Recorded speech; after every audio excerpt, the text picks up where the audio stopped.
ఇప్పుడే జీ5 app download చేయండి. చూడండి మీ ఫేవరెట్ టీవీ షోస్ ఎప్పుడైనా ఎక్కడైనా. మా ఇంటి నుంచి ఏ వస్తువు కావాలి చెప్తాడు. తర్వాత ఇవ్వకపోతే పరిస్థితి వేరేలా ఉంటుంది. మా ఇంటికొచ్చి మమ్మల్ని బెదిరిస్తున్నారంటే రాగానే నిహారిక నిహారిక అని పిలిచారు. మా నిహారిక మీకు ముందే తెలుసా? తెలుసు.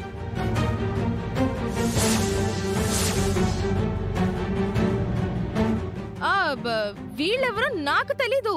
అబద్ధం చెప్తున్నారు. అవునమ్మా, ఈ గ్యాంగ్ ని మేమెప్పుడు చూసిందే లేదు. మీ ఫ్యామిలీ మెంబర్స్ ముందు మీరు ఎన్ని డ్రామాలు ప్లే చేసినా ఈరోజు ఏదో ఒకటి డిసైడ్ అయిపోవాల్సిందే నిహారిక. ఇంత దూరం వచ్చింది కాబట్టి మేం విషయం మొత్తం చెప్తాం. మాకు మీ ఇంట్లో ఉన్న అన్నపూర్ణాదేవి విగ్రహం కావాలి.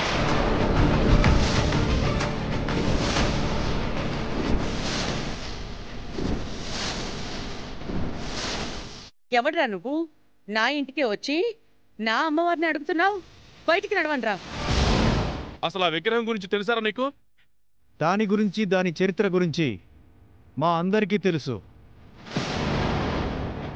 నీకు తెలియాల్సింది ఏంటంటే మా బాస్ అలాంటి పంచలోహ విగ్రహాలతో వ్యాపారం చేస్తూ ఉంటాడు.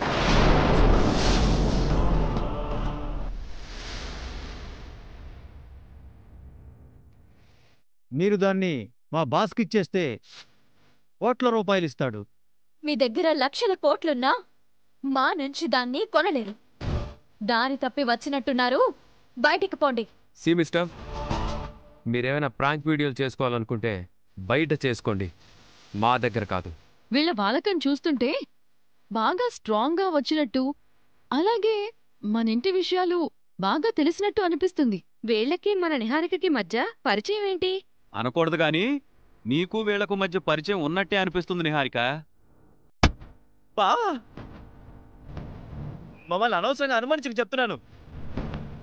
నిహారికకు మాకు మధ్య ఓ డీల్ జరిగింది, అది చెప్తాను వినండి.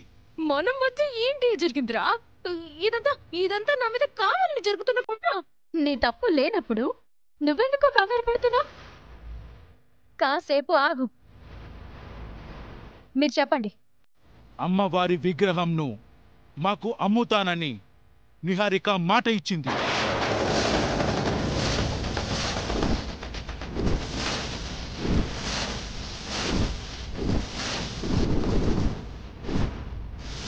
అవునండి, అందుకే మా అందరినీ మీ పల్లెటూరు జాతరకు శివరాత్రి నాడు పిలిపించారు. మేము స్మోక్ బాంబ్ వేసి అటాక్ చేశాం.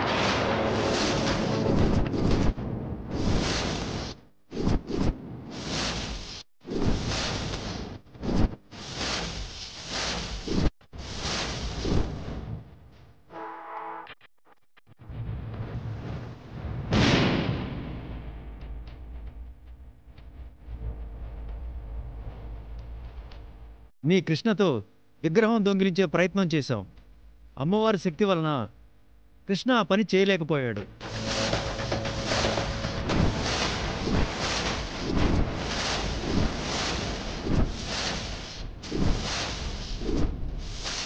జీ5 యాప్ డౌన్లోడ్ చేసి అన్ని ఎపిసోడ్స్ పూర్తి ఉచితంగా చూడండి.